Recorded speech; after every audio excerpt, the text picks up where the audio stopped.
If Barcelona can perform like that in every knockout stage game in the Champions League, they can win the UCL. And the first comment that everybody will come out with, oh, it's Benfica, it's this and that. Benfica have been a good team this season in the UCL. They have given a lot of trouble to Barca in the 3 games. Yes, today we're going to talk about the game, but today was just pure class from Barcelona. I mean, pure class from Pedri to De Jong to Raphinha to shout out to Inigo Martinez. People want to talk about Inigo Martinez. I thought he had a fantastic game. And of course, Lamine Yamal. And Benfica, they bow out with not their greatest performance of the UCL. They destroyed Atletico. They had chaotic games against Monaco. But today, they just couldn't match Barcelona. 3-1 for Barca. It was over after the first half. Heading into the game, I thought Benfica had an opportunity. Right? They've given a lot of trouble to Barcelona on the counter-attack with the Pavlidis, the Seldrup, the obviously Oktoglu. But today, we didn't see anything from Oktoglu. Seldrup was pretty poor. His passing wasn't the greatest. And the midfield, even though Florentino returned for Benfica, they couldn't do anything against a Pedri and De Jong midfield. And Dani Olmo in that number 10 spot looking for all those pockets of space, and the way he was, that one little chip he did over a Benfica player. Now, Barcelona were just oozing class today. Oozing class, jogo bonito stuff. The first goal, absolutely. You have to watch the replay. Lamine Yamal meant that. The fact that he obviously twisted 2 ACLs of Benfica players with that fake shot onto his right foot, back to his left foot, and across, it looked like a miss hit at first, and everybody's like, miss hit, assist, but heck, it's an assist. But you got to watch again. Lamine Yamal sees the run of Raphinha, and he catches him, and it's just an unbelievable assist from a 17-year-old, and Raphinha scores once again against Benfica.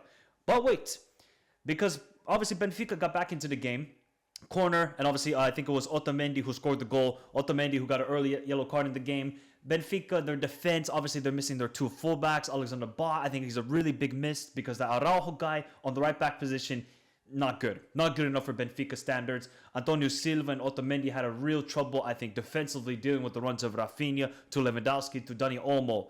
And then we just saw class, people. We just saw class. Now, I hope they didn't credit Raphinha with the assist. Oh, they... See, people, GA can sometimes be very misleading stat, like an InfoWars information. Raphinha gets the assist for that Lamine Yamal goal. That is just simply Lamine Yamal. The excellence, the elegance, the status, the aura, the quality that this kid possesses is just insane. We have never seen a 17-year-old this good in football since Pele.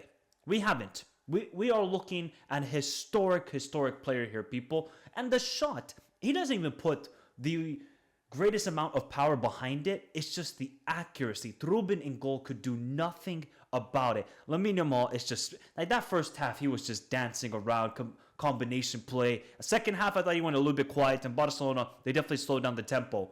But Lamine Yamal is just ridiculous. I mean, we have not seen a talent like this in football for a long time. And it's special that we, as football fans, and you know, a lot of football fans, they want to cry, oh, where's the next superstar? Where's this, individual quality? Where's the individual brilliance? Right there. Right there.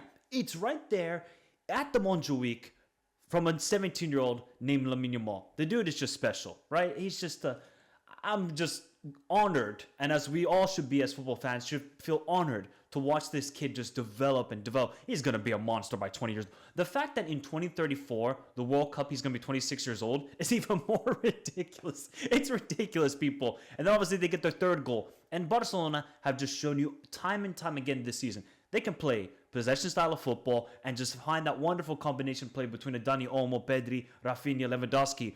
Or they can show you how deadly they are on the counterattack. Balde just went like it's a 100-meter dash, and he just went full force, plays it to Raphinha. Raphinha has scored 5 goals against Benfica this season. 5 goals.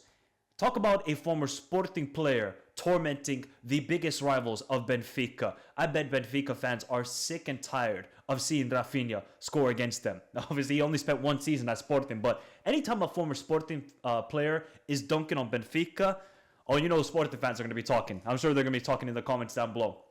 Overall, Benfica, I think they've had a good UCL campaign. It's been a little bit chaotic. Obviously, Bruno Lage coming in. They've had some good moments. I think the injuries of Alexander Ba, no Di Maria today. I think those are big misses. And I think they need better midfielders to go up against the Barcelona. Obviously, Barcelona have one of the best midfields in the world, but that's something that's lacking in this Benfica team. I think they have good players like the Sheldrup. Pavlidis has been an outstanding player in 2025. Oktokoglu had a red-hot start, recently gone a little bit quiet, so you're looking at like Prestiani. I think they just need another right back. They need a better right back option and a better midfield option to go alongside Florentino, who I think is a very good player, but today he struggled, but obviously he was coming back from injury. Yeah, Benfica, decent campaign, but they just simply got outclassed. There is nothing you can do. When Barcelona play like that, no team can touch them. Maybe Liverpool can go toe-to-toe, a PSG, I would say Real Madrid, but Real Madrid have gotten absolutely destroyed by Barca this season. It's just when Barca play in so many flows of the game, they can slow down the pace, they can just retain the ball. Also, Pedri's off-the-ball work rate and defensive abilities this season has been, everybody will talk about his abilities on the ball. Pedri, the defensive work, the tackling, the interceptions, outstanding this season.